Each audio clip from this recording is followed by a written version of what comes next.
I don't know who I think I am spending all this money. So for the month of February, I'm realizing that I have been spending so much money that I actually need to bring that to a halt for the month of March. I will be doing a no spend for 31 days because I can't seem to stop buying food, new clothes, new makeup, skincare. I just want everything, and that's a problem. And I know it's the American way and all, and they just drilled into our minds here that we must be consumers, but I'm in control.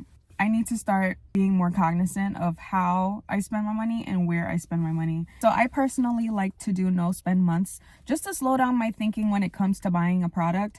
I really get to see if I actually want it or if I'm just splurging on it and, therefore hoarding. And I really hate clutter and just having stuff in my home. So I like to just slow down that process between, oh, I need this, and oh, let me pull out my credit card to buy it. It's funny because half the time you realize you don't even need half the things that you go and purchase. And that's just $50, $60, $20, $10 here.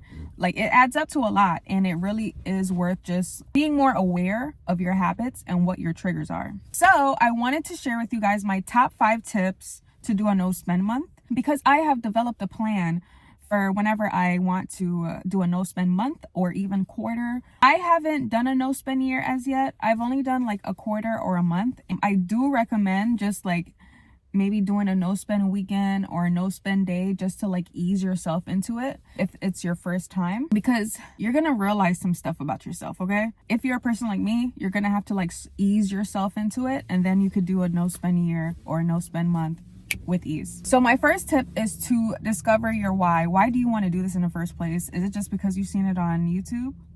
Is it because you really want to discover what makes you spend your money? Where do you spend that money? How often do you shop at a certain place? Do you want to save up some money, $500 to $1,000, or even more than that? Do you have a trip or something coming up? Do you have events coming up that you need to save for? Just discover why you want to do this and keep that at the forefront of your mind whenever you feel like you're about to slip into old habits again. The second thing you're going to want to do is to assess your spending from the month before or even 2 to 3 months before. I just go through my bank statements to see what my habits were, where I shop the most, and then from there I can develop a budget for certain areas. For instance, the supermarket. This is going to help you be very organized with your spending. You're going to see maybe some places you need to avoid, or maybe even set a small budget for certain areas you have to go. You're going to find out a lot about yourself when you look back at your statements and you're like, I shop there and here and there all in one day. That's crazy. That's definitely something you could do to get a magnified look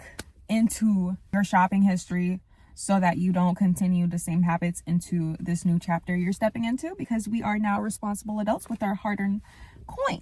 Which leads me to the third thing, food, which is probably the thing I spend money on the most, because I love to go out to eat and I love to just buy anything I want when I go to the supermarket, because who's gonna check me?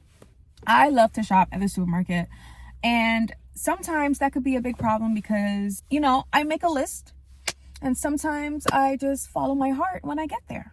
So for this month, I will be sticking to my list. When I used to do no spend weekends and stuff, it used to be very hard for me to stick to the plan once my feelings got into it. But now that I've learned to check my feelings and tell myself, hey, this is the goal, we're trying to save for XYZ, now I don't really care how I feel. So how do we stick to the plan when it comes to food? We meal prep. So I recently just bought a crock pot. I love this for my no spend month because I just want to be able to just throw stuff in a pot, put it on for 30 minutes to an hour, and go about my day. I don't have to think about it. And I don't step into one of my pitfalls, which is being so hungry where I just decide to order Domino's, sushi, McDonald's all in one day. I've done that before. So for the fourth tip, I advise that you replace your bad habits with new, more productive habits. So instead of going to Longhorn Steakhouse, which I'm looking at right now and I'm very tempted, which I can still go to because technically I am filming this the day before March 1st, which is the 28th. So I can go there before you know what? Don't worry about that. I'm saying to replace that bad habit with a good habit. Like what, do you ask? Hobbies, duh. I have a bunch of hobbies that I'm into. I'm into puzzles, Legos, skating. You can declutter, reading, organize your space. I do suggest like doing something that brings more joy to you than just sitting on your butt and watching TV like you usually do. No judgment, no judgment. Whenever you get the urge to purchase something, just find a creative outlet. And then, you know, you might get so into the hobby that you just want to keep doing it. You know what I'm saying? And let it be a free hobby. All those hobbies I listed, I believe, are free. I'm filming this.